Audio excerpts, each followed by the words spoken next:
Julie, bonjour. Tout d'abord, comment ça va? Mais écoutez, ça va très très bien. Il fait un soleil magnifique. Et ici à Guise, on a l'air d'être très bien reçus. Tout à fait. Alors, avant de commencer votre carrière solo, vous avez commencé dans le groupe Transit, puis avec la bande à Basile. Quel souvenir gardez-vous de cette époque?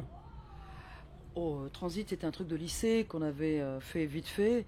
Mais après, la bande à Basis, je garde un très bon souvenir parce qu'on était 8 et on faisait un petit peu notre école, notre Starac à nous. Voilà, c'était pour apprendre un peu le métier.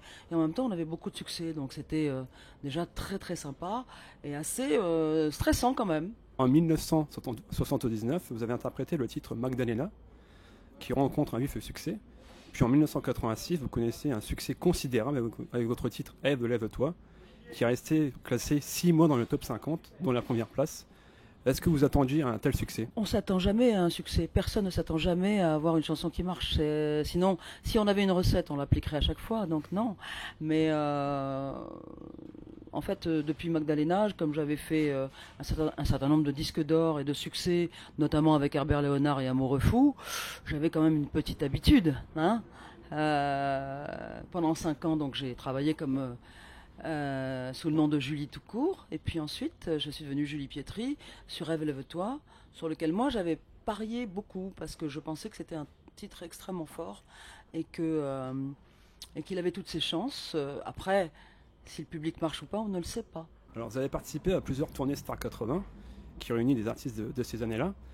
Comment expliquez-vous l'engouement qu'il y a toujours autour de ces années 80? Ben, je crois que ça rappelle aux gens une période qui leur semble beaucoup plus simple que celle d'aujourd'hui. C'est vrai qu'il y a beaucoup de soucis économiques et mondiaux et tout ça, mais moi je pense que peut-être dans les années 80, il y avait des mélodies qui marquaient, qui restaient longtemps en radio et on prenait un petit peu plus de temps. On a l'impression qu'aujourd'hui, les artistes, ça va, ça vient rapidement. Bon, heureusement, non, il y en a qui restent, Dieu merci, mais voilà, nous, on était un peu on représentait un peu la joie de vivre, je crois, pour les gens, parce que encore une fois, ils avaient l'impression qu'ils avaient moins de problèmes économiques ou voilà, il y avait moins de soucis.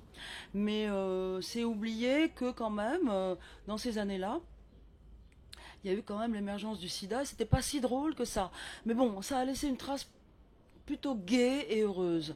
Mais en fait, chaque période est difficile et les gens ils se rendent pas compte. Mais voilà, mais probablement parce que ça correspondait c'est vrai qu'il y avait la grande époque où on partait en vacances dans les clubs med, etc., où les gens avaient un petit peu plus de sous, peut-être, hein, je crois.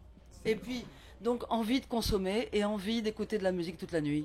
Et c'était nous. Alors, 40 ans de carrière, 12 millions d'albums vendus. Quelle magnifique carrière. Alors, quel souvenir gardez-vous de ces 40 années de carrière? Oh, que des bons souvenirs. Enfin bon, bien sûr, du stress, des Olympiades, des rencontres extraordinaires. Avec mon premier Olympia, c'est grâce à Sacha Distel que je l'ai fait. Un monsieur extraordinaire. J'ai même fait 2 duos avec lui pendant son propre spectacle. Moi, je passais en américaine. J'ai rencontré plein de gens extraordinaires. Le seul fait d'avoir chanté avec Herbert Léonard était aussi extraordinaire, parce que lui, il était des années 60 avec les lionceaux et tout. J'apprenais des tas de choses. Et voilà, je crois que tous les gens que j'ai rencontrés m'ont fait vibrer. Moi, tous mes copains que j'ai sur Star 80, les Patrick Hernandez, les Plastic Bertrand, les Jean-Luc Lahaye, les Émile et Images, c'est quand même des gens que je voyais tout le temps et c'est un peu comme des frères. Voilà. Donc il y avait quand même cette joie de vivre. Puis aussi, il y avait beaucoup plus de promotions à faire, beaucoup plus de concerts. Alors on était en pleine tournée, il fallait faire Drucker, il fallait faire RTL, il fallait se dépêcher. Après il fallait répéter avec les musiciens, il fallait repartir, on n'avait pas le temps de dormir. On avait l'impression qu'on était pressés comme des citrons, mais c'était tant mieux. Parce que moi je trouve que voilà, la musique elle est faite pour être consommée et être aimée par le plus large public. Et donc plus aujourd'hui je me rends compte, plus j'en faisais et plus c'était bien parce que les gens ils avaient l'impression d'une proximité avec nous et qu'ils nous connaissaient presque par cœur. Aujourd'hui c'est plus distant, il y a plus d'émissions, pas tellement d'émissions de télé, voilà, il y a moins voilà, d'émissions de variété. C'est un peu, je trouve que alors c'est pas plus triste, mais un petit peu quand même. Je trouve que c'est un peu lourd et depuis qu'ils ont, pour moi, supprimé Patrick Sébastien, c'est dommage. Voilà. Justement, pour fêter ses 40 ans de carrière, un concert, il me semble, est prévu le dimanche 8 mars 2020 pardon, au théâtre de la Tour Eiffel à Paris. Ce concert se déroule lors de la Journée de la Femme. Est-ce que c'est un symbole? Est-ce que c'est voulu? Et oui, bien sûr, bien sûr. On a pris ce 8 mars exprès, la journée de la femme, pour que les Ève se lèvent, et on continue à se lever, et on continue à porter nos voix, et on espère aussi que tous nos compagnons, tous les garçons ou les hommes qui sont charmants et qui parlent pas beaucoup, c'est toujours, je dirais que les grandes gueules, c'est toujours les gens un peu agressifs. Alors que les gens qui nous côtoient tous les jours, et des gens comme vous et tout, ils parlent pas beaucoup parce qu'en fait ils sont naturels, ils sont généreux. Et c'est vrai que quand je fais des concerts comme ça, comme au théâtre de la Tour Eiffel le 8 mars 2020, j'ai envie que les hommes fassent entendre leur voix, chantent avec moi, parce que ces hommes-là, c'est sûrement des hommes bien qui ne font pas assez entendre leur voix, de gens calmes, raisonnés et adorables et à nos côtés qui parlent avec nous, quoi. Voilà, c'est ça qu'on aime. Et donc, pour moi, c'est évidemment tout un symbole, ce 8 mars. Et il y en a pas que pour les filles, c'est ça que je veux dire par là, quand je dis Ève, lève-toi. Oui, mais on a envie que nos compagnons nous suivent et qu'ils nous regardent avec bienveillance comme ils le font, j'en suis sûre, tous les jours. Voilà. Est-ce qu'il y a des projets en cours? Peut-être un nouvel album? Voilà, alors à partir du 8 mars, je partirai de là en tournée dans toute la France. Et puis, en fait, c'est pour porter ce nouvel album qui paraîtra en janvier 2020. Voilà.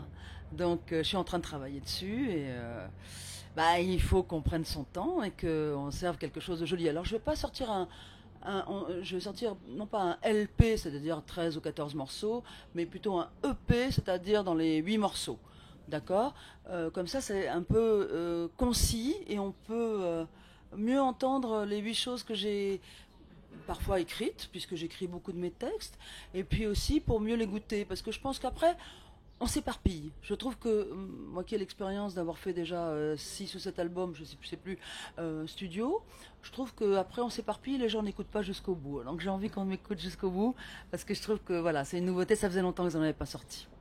Dernière question, est-ce que vous connaissiez Guise et le département de l'Aisne avant de venir ce soir? Alors oui, je dois le connaître parce que je sillonne tellement la France que je deviens folle. Ou des fois, c'est pas loin de Valenciennes, Guise, ou de 60 km, 1 heure de route. Voilà. Alors moi, j'ai déjà chanté à Valenciennes, à Saint-Quentin, etc. C'est 25 km. Voilà. Alors ça, je trouve ça vraiment. Bon, moi, on va pas vous mentir, nous les artistes, on trouve qu'il y a un public toujours chaleureux ici, on est bien reçus, c'est tendre, c'est amical, c'est familial. Et voilà, c'est bon pour nous parce que ça nous met du baume au cœur. C'est parfois plus chaud qu'un public du Sud, attention, attention. Voilà, nous on est toujours heureux de venir dans le Nord. En plus de ça, il fait un temps magnifique, donc waouh, qu'est-ce qu'on demande de plus? Rien du tout. Un public chaud, charmant et des gens, voilà. Et comme vous, cher monsieur, parce que vous êtes adorable. Je vous dis monsieur parce que je me souviens plus de votre prénom. Sébastien. Sébastien. Voilà, vous êtes absolument adorable et donc voilà, on espère que le public sera comme vous. Merci à vous, Julie, d'avoir répondu à mes questions. Puis bonne soirée à vous. Merci beaucoup. Et puis, on va essayer de danser et de faire danser les gens. Un petit peu d'émotion quand même. Voilà.